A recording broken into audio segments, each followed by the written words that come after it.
So, as we said, with the main difference to me is there's two setups: full swing setup and a short swing setup. Okay, here's your full swing setup. Feet roughly as wide as your shoulders. Okay, weight would ideally be sort of 50-50. I think because you sort of moved the ball back, for you a bit too much weight went on this right side. Okay, in terms of the short shots, you can see a narrower stance. The ball now is slightly back of centre, which is fine because the feet have come close together. That's actually still the same distance from your left foot as it would be if your foot was back here for a full shot. So therefore, if your foot was back there, your sternum now, rather than being on top of the golf ball, okay, would be further back. For a long shot, that is fine, because in the long shots you move to target, which, as we said, creates power. The one thing you don't want for a 40 or 50 yard shot. So you preset yourself with more weight favouring that left side to give you the contact. Then once you're here now, we can now set the distance by how far we go back. So the club only goes back that far compared to that far.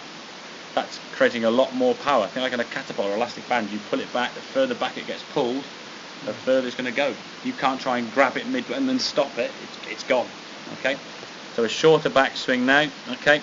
And then get yourself back to the golf ball. You can see it contact now. As you're in that golf ball, your sternum is on top of the golf ball. You look at this one here now, club's hitting the ground, as we can see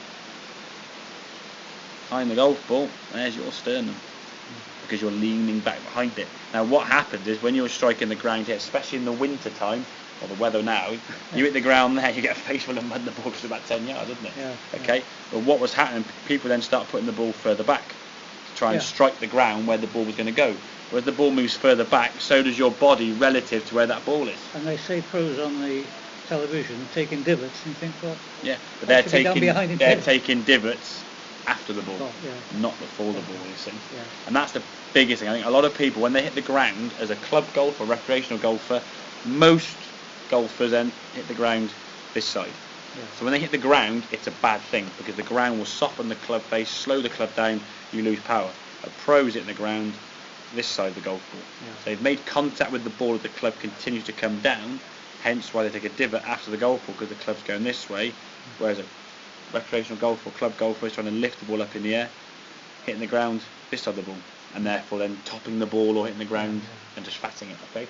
But you've got to get your sternum over that golf ball, which is a much better version on this right hand side. You then swing through, the weight staying on that left side. It's a good strike, a downward strike. If that was ball then turf, as it would be, it's a nice clean hit. If you look at that club there, that club's all nearly now from there, that's starting to rise up, so your low point's about there somewhere. So you hit the ground behind the ball. And if then you try and then miss the ground with the next shot, because the last one, and the scenario we often see is guys have got, say, 60 yards to go, they'll hit the ground an inch or two behind the ball. In this case here, it goes 10 yards in front, they trudge forward to the next one. Right, last shot was bad, last shot at the ground first, let's miss the ground with the next one, and they spin it 50 yards across the back of the green. Because they think, oh, I'll miss the ground on this one to try and compensate, and that is the big thing we do. Hitting the ground is a good thing, it's where you hit the ground. So by getting your body and sternum left of the golf ball, not putting the ball further back and you then leaning back with it. Okay, does that make sense then? Absolutely. Good. Once you then got a good setup, the strike's going to be almost not guaranteed, but more than likely. No, but it reduces the variable, doesn't it? Without thinking, ease off, you just play normal, same stroke. Exactly. But the thing is, if you were going to throw a ball from here to the door, your arm would just go back a distance and you just throw it forward. If then you were throwing from here to that yellow flag, your arm would go back further. But if your arm length was the same distance for that yellow flag there, trying to chuck to your golf bag, you'd have to then sort of try and stop and flick it. So you lose all sort of control completely. So you set the distance going back. So if you want to play a shot that goes 20 yards, you swing to there. 40 yards, go to there. 60 yards, go to there. Okay? Good stuff. Right, have a couple more then.